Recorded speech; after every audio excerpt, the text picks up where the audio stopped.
하나님 말씀 신약성경 로마서 15장 4절에서 13절 말씀을 읽겠습니다. 신약성경 제 성경으로는 259쪽입니다. 로마서 15장 4절에서 13절입니다. 로마서 15장 4절에서 13절입니다. 천천히 한 목소리로 같이 읽겠습니다. 무엇이든지 전에 기록된 바는 우리의 교훈을 위하여 기록된 것이니 우리로 하여금 인내로 또는 성경의 위로로 소망을 가지게 함이니라. 이제 인내와 위로의 하나님이 너희로 그리스도 예수를 본받아 서로 뜻이 같게 하여 주사 한 마음과 한 입으로 하나님 곧 우리 주 예수 그리스도의 아버지께 영광을 돌리게 하려 하노라. 그러므로 그리스도께서 우리를 받아 하나님께 영광을 돌리심과 같이 너희도 서로 받으라. 내가 말하노니 그리스도께서 하나님의 진실하심을 위하여 할례의 추종자가 되셨으니 이는 조상들에게 주신 약속들을 견고하게 하시고 이방인들도 그 긍휼하심으로 말미암아 하나님께 영광을 돌리게 하려 하심이라. 기록된 바 그러므로 내가 열방 중에서 주께 감사하고 주의 이름을 찬송하리로다 함과 같으니라. 또 이르되 열방들아 주의 백성과 함께 즐거워하라 하였으며 또 모든 열방들아 주를 찬양하며 모든 백성들아 그를 찬송하라 하였으며 또 이사야가 이르되 이새의 뿌리 곧 열방을 다스리기 위하여 일어나시는 이가 있으리니 열방이 그에게 소망을 두리라 하였느니라. 소망의 하나님이 모든 기쁨과 평강을 믿음 안에서 너희에게 충만하게 하사 성령의 능력으로 소망이 넘치게 하시기를 원하노라. 아멘. 잠시 기도하고 하나님 말씀 듣습니다. 은혜로우신 주님, 이 시간 말씀하여 주시고 말씀 듣는 중에 주의 영이 우리의 심령 속에서 약동하는 시간 되게 하여 주옵소서. 전하는 종을 불쌍히 여기셔서 주의 말씀이 성도들의 심령 속으로 거침없이 흐르게 하여 주옵소서. 예수님 이름으로 기도하옵나이다. 아멘. 오늘 3부 예배 나오신 모든 분들 하나님의 은혜 가득하기를 축원합니다. 잘 나오셨습니다. 오늘이 대림절 몇 번째 주일인지 아시겠어요? 몇 번째 주일입니까? 두 번째 주일. 지난주가 대림절 첫째 주일. 지난 주일에 무슨 설교를 들었는지 여쭤보는 것은 대단히 실례입니다. 왜냐 그러면 한 주간 동안 그걸 기억하고 있을 거라고 기대하는 목사가 있다면 그 목사는 현실에 대해서 잘 모릅니다. 그래서 저는 묻기는 하지만 여러분들의 대답을 기대하지는 않습니다. 왜냐 그러면 저도 잘 어떤 때는 모르기 때문에 그렇습니다. 그래도 기억나는 게 대림절의 분위기에 대해서 말씀을 드렸던 것 같습니다. 세상 살면서 분위기 파악 못하면 그야말로 손해도 있고요, 철도 덜 들었다는 얘기를 듣습니다. 분위기 파악 잘하면 그야말로 어떤 친구는 절간에 가서 고기도 얻어먹는다, 뭐 그런 얘기도 제가 들은 적이 있습니다. 여러분, 대림절의 분위기는 사순절하고는 다릅니다. 추수감사절의 분위기하고도 다릅니다. 대림절은 예수님의 오심을 기다리는 절기이기 때문에 설렌다, 기대한다, 기다린다, 또는 약간은 부담스럽습니다. 왜냐 그러면 단순히 우리는 아기 예수님이 해마다 오시는 것들을 느끼는 것이 아니라 예수님의 재림에 대한 생각이 있기 때문에 조금은 부담스럽다라는 느낌도 가진다고. 그래서 전혀 부담스러워하지 말고 우리의 구원의 주님이 오시는 것이기 때문에 영원한 평화를 가져다 주신 우리 예수님 기대하자고 말씀을 드렸습니다. 그리고 깨어 있어서 준비하자고도 말씀드렸습니다. 그래서 기도하면서 깨어 있읍시다, 깨어 있어 기도합시다, 뭐 그런 얘기도 말씀을 드렸습니다. 그리고 그야말로 예수님의 오심을 준비하면서 지금 나는 여기서 무엇을 해야 되는가에 대해서 말씀드렸습니다. 그래서 좀 부담스럽지만 어둠의 일을 벗고 빛의 갑옷을 입자고, 그 어둠의 일들이 교회 밖에서 행해지는 것이 아니라 여전히 교회 안에서도 행해지고 있다고 말씀드렸습니다. 그래서 말씀 그대로 방탕하거나 술 취하지 말자고, 음란하거나 호색하지 말자고, 다투거나 시기하지 말자고 말씀드렸습니다. 그런 얘기 했고요. 오늘 대림절 둘째 주에는 하나님에 대한 이야기를 하려고 합니다. 물론 우리의 신앙 중심에 예수님이 있다는 사실은 부인할 수 없습니다. 하나님은 간격이 좀 크고 예수님은 가깝기 때문에 그렇습니다. 자, 저를 따라서 하세요. 우리의 마음 중심에 예수님이 계십니다. 예, 이것을 이렇게 표현하는 분도 계십니다. 내 마음의 왕좌, 보좌에 예수님이 계신다. 그것도 표현이 좋더라고요. 자, 저를 따라서 하세요. 내 마음의 보좌에 예수님이 계십니다. 예, 마음의 보좌에 예수님이 계시기 때문에 그 예수님의 은혜로 우리는 구원받을 수 있습니다. 이것을 우리식의 용어로 구원의 확신이 있다, 그렇게 이야기를 합니다. 그래서 제가 여기까지 말씀드리고 여러분들한테 중요한 질문을 하나 던질 거고요. 여러분들이 아멘이라고 크게 대답하면 설교가 이어질 거고, 여러분들이 아멘이 시원치 않으면 설교를 안 할 수도 있습니다. 자, 그럼 제가 여러분들한테 묻겠습니다. 여러분 구원 받으셨습니까? 예, 우리의 힘 가지고 구원받는 게 아니라는 사실 우리는 알고 있습니다. 우리의 마음의 왕좌에 모신 예수님의 은혜로 구원받는다는 사실을 우리는 이미 고백하고 있습니다. 그런데 이 구원의 확신이 말입니다, 하나님이 믿을 만한 분이 아니라면 과연 구원의 확신이 우리에게 있을 수 있을까? 저는 안 그렇다고 생각합니다. 우리의 구원의 확신은 하나님이 믿을 만하다라는 이 전제를 깔고 있어야 우리의 구원의 확신이 있는 것이지, 하나님이 요랬다 저랬다 하는 분이라든가 믿을 수 없는 분이라고 이렇게 말씀을 드리게 되면 우리의 구원의 확신은, 죄송합니다, 쉽게 얘기해서 그냥 꽝입니다. 여러분, 그래서 하나님은 믿을 만한 분인지에 대해서 여러분들이 답을 좀 알고 계셔야 됩니다. 자, 저를 따라서 하세요. 우리 하나님은 과연 믿을 만한 분인가? 예, 여러분, 거기에 대한 답변을 오늘 해드리려고 합니다. 예, 첫 번째, 한번 비춰줘 보세요. 오늘 말씀이 뭐라고 이야기하고 있는지. 자, 저를 따라서 하세요. 우리 하나님은 인내와 위로의 하나님이십니다. 예, 5절 말씀 한번 읽어보겠습니다. 5절, 예, 같이 화면 보면서 읽겠습니다. 시작. 이제 인내와 위로의 하나님이 너희로 그리스도 예수를 본받아 서로 뜻이 같게 하여 주사. 예, 여러분, 인내와 위로의 하나님이라고 되어 있는데 이 인내와 위로의 하나님을 두 가지 방식으로 해석할 수 있습니다. 그런데 둘 중에 하나를 여러분들이 고르셔야 될 것 같습니다. 첫 번째는요, 하나님이 인내하신다, 그 뜻입니다. 하나님이 위로 받으신다, 그 뜻입니다. 아니, 이게 말이 안 되는 게 아닌 게, 여러분, 하나님이 죄인인 우리에 대해서 인내하십니까? 인내하십니까? 인내하세요. 이게 말이 돼요. 하나님도 위로 받으십니까? 위로 받으셔요. 하나님도 우리 아버지이기 때문에 자식인 우리가 하나님을 기쁘시게 하면 하나님도 위로 받으세요. 예, 제가 직장 생활 되게 힘들어하는 직장인 한 분을 알고 있는데, 이분이 이 왼쪽 가슴에 봉투 하나를 늘 가지고 다녀요. 그 봉투에 뭐라고 쓰여져 있는지 눈치 빠른 분들은 아실 것 같은데 뭐라고 되어 있는 것 같습니까? 예, 사표, 사직서 이렇게 있는 거예요. 아, 직장 상사가 만만한 사람이 아니야. 달달달 볶아요. 그래서 이분이 매일 꿈에서 어떻게 꾸냐 그러면, 직장에 출근해서 상사가 한마디 하면 그 사직서 봉투를 상사 얼굴에다가 냅다 던지면서 내가 너 같은 놈 밑에 있을 사람인 줄 아냐고, 그만둔다고 해서 박차고 나오는 꿈을 1년이면 10번도 더 꾸는 거예요. 그런데 이분이 사직서를 못 던져요. 이유는 딱 한 가지입니다. 집에 여우 같은 아내, 그리고 토끼 같은 자식, 딸아이가 하나 있기 때문에 그럽니다. 늘 직장 생활이 힘들어요. 그런데 어느 날 직장에서 집에 돌아왔는데 3살쯤 된 그 딸아이가 세상에 아빠가 오는 발자국 소리를 듣자마자 밖으로 뛰어나오면서 아빠! 그러면서 그 아빠한테 안기는 거예요. 그리고 볼에다가 입을 쫑 맞추면서 그 딸아이가 서투른 말로 뭐라고 얘기했냐 그러면 아빠가 최고, 이렇게 얘기한 거예요. 자, 여러분, 직장에서 스트레스를 만빵으로 받는 그 남자분이 위로를 받겠습니까? 위로를 받겠습니까? 위로 받는 거예요. 사람도 이렇고요, 하나님도 인내하시고 하나님도 위로 받으셔요. 그런데 이렇게만 해석하기 곤란한 말씀이 오늘 인내와 위로의 하나님입니다. 다시 한번 5절 말씀 비춰줘 보세요. 첫 번째는 하나님이 인내하시고 하나님이 위로 받으신다. 그 다음에 두 번째는 하나님이 우리가 어려운 일들을 견뎌내도록 인내심을 주신다.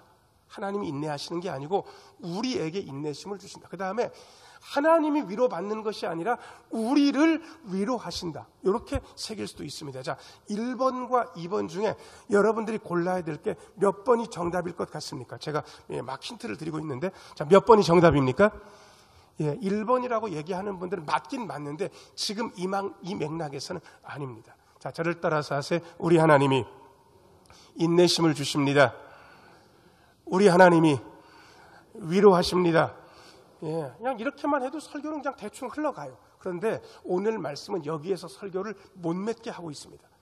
인내심을 주시는 하나님, 우리를 위로해 주시는 하나님이 과연 무엇 때문에 우리에게 인내심을 주시는가? 왜 우리를 위로하시는가? 그 다음 단계가 있습니다. 너희로 그리스도 예수를, 그 다음에 세 글자가 굉장히 중요한데 그 세 글자가 뭡니까? 본받는다. 하나님께서 우리에게 인내심을 주시는 이유는 우리가 예수님을 본받아 살라고, 하나님께서 진짜 어려운 순간에 우리를 위로하시는 이유는 예수님 본받고 살라고 우리에게 인내심을 주시고 우리를 위로해 주고 계십니다. 우리의 존재는 예수님을 본받아 사는 존재입니다. 자, 저를 따라서 하세요. 우리는 예수님을 본받고 삽니다. 구원 이후에 예수 믿는 사람의 삶을 딱 한마디로 요약할 수 있다면 예수님을 본받아 사는 삶입니다. 자, 그런데 본받으려면 어떻게 해야 되는가? 요즘 피겨의 인기가 김연아 선수가 은퇴한 다음에 많이 사그라들었습니다. 김연아 선수가 한참 주가를 날 때는 그야말로 여자아이들이 조금 스케이트만 잘 타는 것 같으면 우리 애를 피겨시켜야 되는 게 아닌가, 그렇게 얘기할 정도였습니다. 그런데 그 뒤로부터도요, 김연아 선수가 은퇴했지만 피겨 꿈나무 어린 여자 선수들이요, 동영상을 보는데 1번 아사다 마오 선수 동영상을 본다, 아니면 김연아 선수 동영상을 본다. 1번과 2번 중에 뭐가 정답입니까? 우리나라 사람들은 그냥 김연아 선수 동영상을 늘 봅니다. 근데 기가 막힌 건 김연아 선수 동영상을 보는 그 아이들의 자세와 그 아이들의 그 점프가 점점 시간이 지날수록 누구를 닮아가겠습니까? 김연아 선수를 닮아가는 거예요. 희한하게 닮아간다는 거예요. 여러분, 예수님을 본받기 위해서 우리가 봐야 될 분이 한 분 계십니다. 자, 저를 따라서 하세요. 우리는 예수님을 바라봅니다. 자, 근데 어떻게 예수님을 바라볼 것인가? 자, 제가 여러분들한테 방법을 소개해 올리려고 합니다. 자, 여러분 보시기에 이 책이 두껍습니까? 얇습니까? 두껍다고 얘기하는 분들은 성경에 대해서 잘 모르는 거예요. 여러분, 이 성경은 아브라함부터만 계산해도 사도들까지 2000년의 역사가 여기에 들어가 있습니다. 여러분, 신문 1년어치만 여기 한번 모아보실래요? 그 1년어치가 얼마나 두껍고 큰가? 그런데 2000년의 역사에 그런 놀라운 기록들이 이 한 책에 들어가 있다 그러면 여러분, 이 책은 두꺼운 책입니까? 얇은 책입니까? 얇은 책. 그러니까 여러분, 오해를 벗으셔야 돼요. 옆에 있는 분들한테 성경은 무지하게 얇은 책입니다. 빨리 얘기 한마디씩 하세요. 자, 시작. 이걸 두껍다고 생각하니까 읽을 엄두가 안 나는 거예요. 1년에 한 번만 읽어도 우와 그러고 있는 거예요. 왜? 두꺼운 책이니까. 그런데 얇은 책이라고 생각하면 1년에 한 번 읽었다 그러면 그렇게 얇은 책을 1년에 한 번밖에 못 읽냐고. 10번을 읽어야 되지 뭐, 이렇게 얘기할 수 있잖아요. 근데 여러분, 성경책 보면서 우리는 어떤 한 분을 바라볼 수 있습니다. 여러분 아실 것 같은데요. 자, 저를 따라서 하세요. 우리는 성경 보며 예수님을 봅니다. 창세기를 읽어도 예수님이 보입니다. 출애굽기를 읽어도 예수님이 보입니다. 레위기를 읽으면 더 예수님이 보입니다. 복음서 얘기할 것도 없습니다. 요한계시록을 보면서 우리는 예수님이 보입니다. 예수님이 보이기 시작하는 분들은 예수님을 본받을 수 있습니다. 인내와 위로의 하나님이 우리로 하여금 예수님을 본받게 하시기 때문에 그렇습니다. 자, 저를 따라서 하세요. 인내와 위로의 하나님이 우리를 예수님을 본받게 하십니다.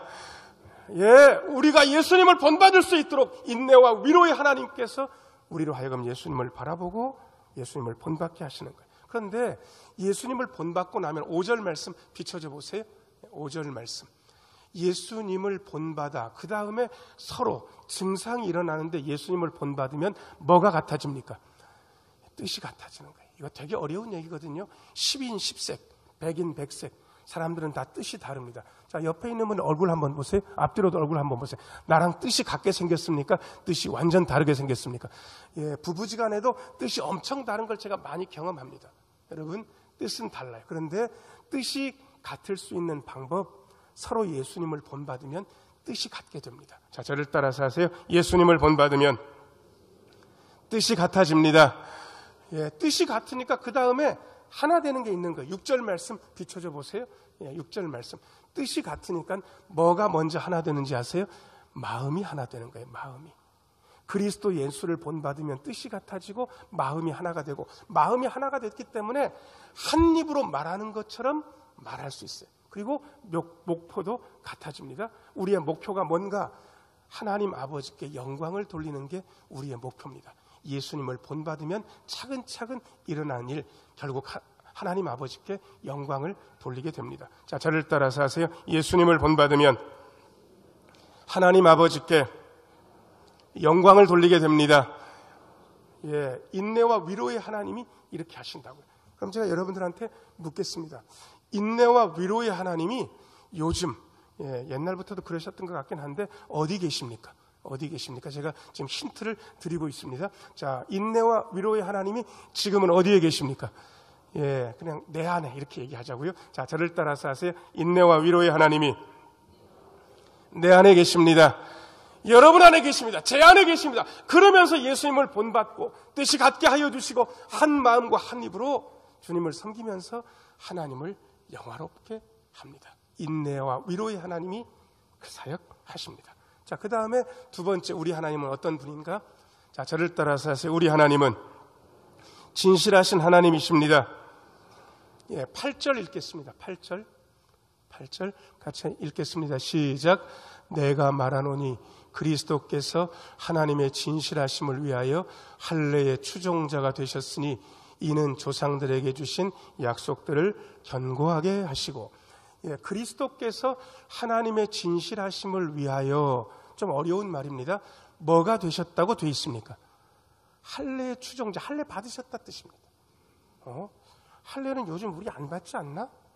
근데 왜 그리스도께서 하나님의 진실하심을 위하여 할례 받으셨을까? 여러분, 예수 그리스도는 아브라함의 자손입니까? 아브라함의 자손입니까? 아브라함의 자손 맞아요. 하나님께서 아브라함과 그 자손에게 할례를 명령하셨어요. 예수님께서 아브라함의 자손으로 태어나셔서 천하 모든 민족이 예수님을 통해서 복받게 하시려고 아브라함에게 하신 말씀을 어물쩡 덮어버리지 않으시고 아브라함에게 하신 그 말씀을 끝까지 지키시느라고 우리 예수님께서도 할례 받으셨어요. 그런데 그 뒤로 예수님께서 당신은 할례를 받으시고 율법의 준행자로 사셨지만 그 뒤에 이방인들에게는 달리 사는 방법을 말씀해 주셨습니다. 로마서 10장 4절 화면에 나올 겁니다. 로마서 10장 4절 같이 화면 보면서 읽겠습니다. 시작. 그리스도는 모든 믿는 자에게 의를 이루기 위하여 율법의 마침이 되시니라. 예수 그리스도께서 십자가에 못 박히시는 그 순간, 달려 돌아가시는 그 순간에 성전 휘장이 위에서부터 아래까지 쭉 하고 찢어져 버립니다. 여러분, 이것은 사람이 찢으려고 해도 잘 찢어지지 않는 아주 질긴 천입니다. 그런데 이 휘장이 찢어진 거예요. 그 안에 지성소가 훤히 다 보이는 거예요. 일반 사람들, 대제사장도 1년에 딱 한 차례 7월 10일 날 가가지고 겨우 한번 속죄하는 거예요. 일반인이 보면 죽는다고 알려져 있습니다. 그런데 그게 찢어져 버렸기 때문에 그 안에 다 보이는 거예요.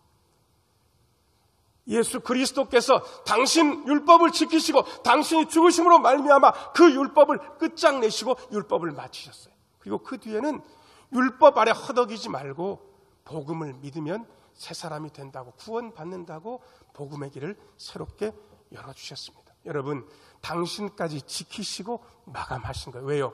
우리 하나님이 진실하다는 것을 증명하기 위해서 그렇습니다. 자, 저를 따라서 하세요. 우리 하나님은 진실하신 분입니다.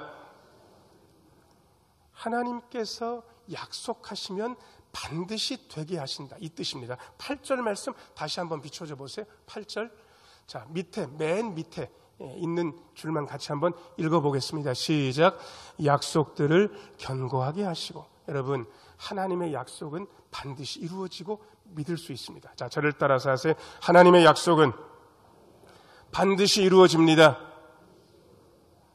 제가 13년 전에 우리 신흥교회에 부임했습니다. 교회 무척 어려울 때였습니다. 이삿짐 센터에서 이삿짐을 싸고 옛날 구성전, 이 성전이 10년쯤 전에 건축했거든요. 구성전에 1층 교육관이 있었고 2층에는 본당이 있었습니다. 짐 풀기 전에 저랑 제 아내 그리고 어린 두 딸이 교육관에 가서 머리를 숙여서 제가 기도했습니다. 하나님, 어려운 때 제가 여기 오게 해주셨습니다. 잘 견디게 하시고 하나님 주의 복을 전달할 수 있도록 주의 역사해 주옵소서. 그렇게 기도하는데 갑자기 눈물이 왈칵 쏟아지는 거예요. 한참을 울었어요. 제 옆에 있었던 제 두 딸아이가요, 아빠가 갑자기 오니까 훌쩍훌쩍 따라오면서 자기 엄마한테 이렇게 얘기했습니다. 엄마, 아빠가 왜 울어? 아빠가 왜 울어?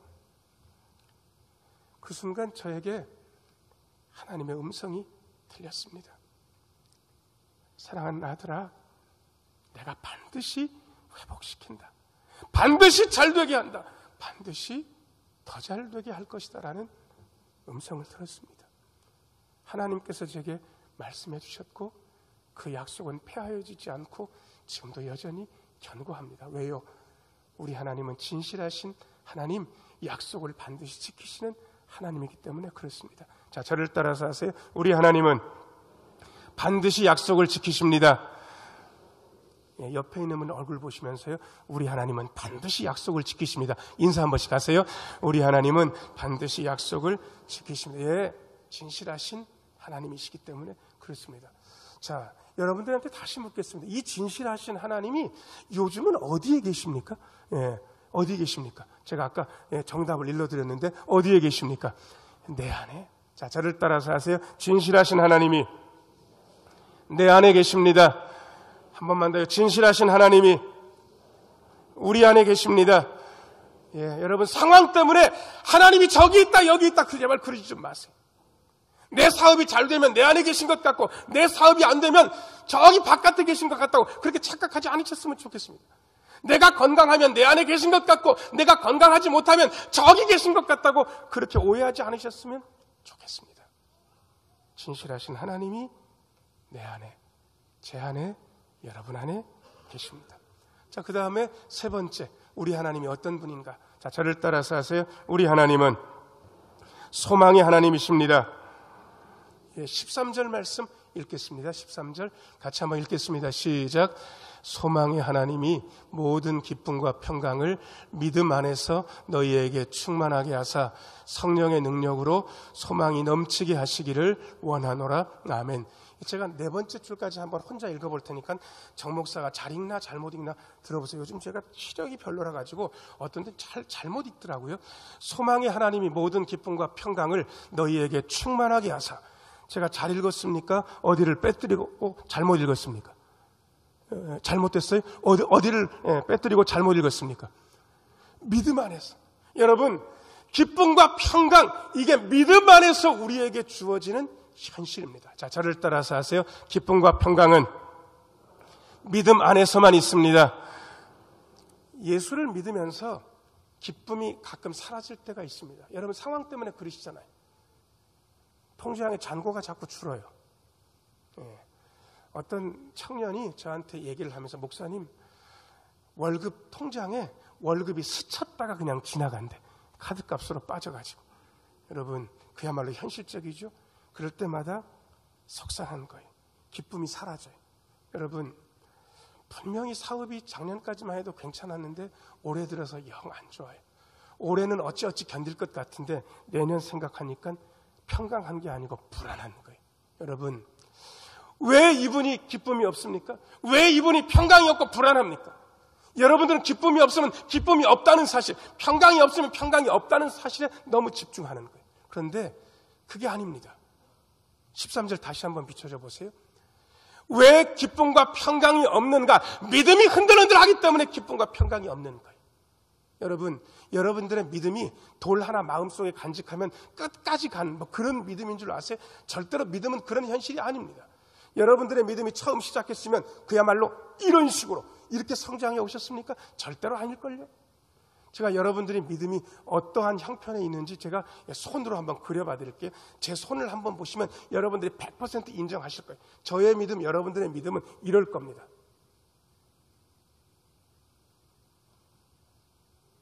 예, 이렇지 않아요? 여러분 동의하시죠? 우리의 믿음, 여러분들의 믿음이 이렇다는 것. 그런데 여러분, 오르락내리락 오락가락하는 믿음을 견고하게 해야 됩니다. 자, 저를 따라서 하세요. 오락가락하는 믿음을 견고하게 합시다. 예, 그 믿음이 견고하게 돼야 믿음 안에서 하나님이 주신 기쁨과 평강을 누리는 거예요. 자, 여러분 지금 춥습니까? 그런데도 따뜻합니까? 따뜻하죠. 왜 그런지 아세요? 사랑 성전 안에 난로가 막 켜있고 히터도 틀어놨기 때문에 이 안에 있으니까 따뜻한 거예요. 밖에 나가보세요. 따뜻하지 않아. 오늘 날씨 추워요. 믿음 안에 있으면 기쁨과 평강이 있지만 믿음 밖에 있으면 기쁨도 없고 평강도 없는 거예요. 그래서 여러분의 마음에 기쁨이 사라지고 평강이 사라졌다면 기쁨 없는 거, 평강 없는 거, 그거 신경 쓸 때가 아닙니다. 과연 내 믿음이 제대로 있는가? 그것부터 점검해야 되는 거예요. 자, 믿음을 돌이킬 수 있는 가장 쉬운 방법 한 가지를 알려드리려고 합니다. 자, 여러분 저를 따라서 하세요. 주여, 아버지, 하나님, 예수님.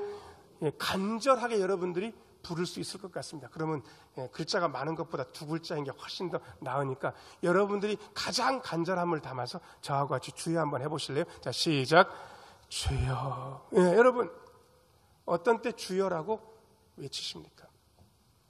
제가 전임 전사를 광명에 있는 교회에서 2년 하고 거기서 4년 동안 부목사로 있었습니다. 처음엔 신방을 해본 적이 없어서 옆에서 하는 거 보기나 했지 어떻게 신방하는지를 알 수가 없는 거예요. 그래서 담임 목사님 모시고 병원 신방을 갔어요. 그래서 옆에서 우리 담임 목사님이 어떻게 신방하나. 근데 그분이 되게 아파요. 몸에 통증이 심해서 약을 써도 잘 안 듣는 거예요. 그리고 병원에서는 좋지 않은 얘기를 했고 이분이 많이 실망하고 계신 거예요. 가서 머리 희끗희끗한 담임 목사님이 그분 옆에서요 손을 이렇게 잡으시고 성경 말씀을 하나 읽고 설교를 그야말로 짧게 하셨어요. 그리고 나서 뭐라고 말씀하시냐 그러면 집사님 저를 따라서 할 수 있겠냐고. 몸이 많이 아프지만 목사님 할 수 있어요. 그럼 저를 따라서 하라고. 그런 다음에 주여 따라해 보세요. 주여 주여 또 따라하고 예수님 그래 따라해보고 몇 번을 그렇게 시키더니 그 집사님한테 뭐라고 얘기하시냐 그러면 집사님 내가 신방 마치고 간 다음에도 진짜 힘들고 어려울 때 주여 하실 수 있겠냐고. 마음으로 해도 되고 입으로 하면 더 좋고 누가 보든지 안 보든지 상관없이 예수님 주여 그럴 수 있겠냐고. 할 수 있대. 그렇게만 하고는 모시고 돌아왔습니다. 야, 근데요 며칠 지나서 너무 깜짝 놀랄 만한 소식을 들었습니다. 그분의 통증이 조절됐겠습니까? 조절됐겠습니까? 아픈 걸 견디는 거예요. 그리고 많이 호전되는 걸 제가 보면서 너무나도 놀라웠습니다. 여러분, 예수님과 상관없이 믿음이 오락가락하면서 사는 게 우리의 현실입니다. 그런데 어느 순간 내 힘으로 살 수 없다는 사실을 드디어 깨달은 그 순간에 우리는 딱 두 글자 내지 세 글자를 하게 됩니다. 자, 한번 해보실래요? 주여, 진짜 주여. 예수님, 하나님. 그 순간 우리의 믿음이 회복되고 믿음 안에서 기쁨과 평강도 회복됩니다. 이게 소망이 하나님께서 우리에게 주시는 역사입니다. 여러분, 다시 묻겠습니다. 이 소망의 하나님이 요즘은 어디에 계십니까? 예, 제가 몇 번이고 물었는데 요즘은 어디 계시죠? 예, 여러분 안에. 자, 저를 따라서 하세요. 소망의 하나님이 내 안에 계십니다. 우리 안에 계십니다. 예, 여러분 그렇습니다. 인내와 위로의 하나님이 제 안에 여러분 안에 계십니다. 진실하신 하나님께서 제 안에 여러분 안에 계십니다. 소망의 하나님께서 제 안에 여러분 안에 계십니다. 여러분 모든 걱정거리 다 내려놓고 인내와 위로의 하나님, 진실하신 하나님, 소망의 하나님을 마음에 모시고 힘든 순간에도 주여, 예수님, 하나님, 아버지라고 부르면서 힘있게 나아가시면 주님께서 우리에게 주시는 큰 은혜가 우리에게 있습니다. 이 은혜로 승리를 거두시는 우리 모두가 되기를 예수님의 이름으로 축원합니다. 기도하겠습니다.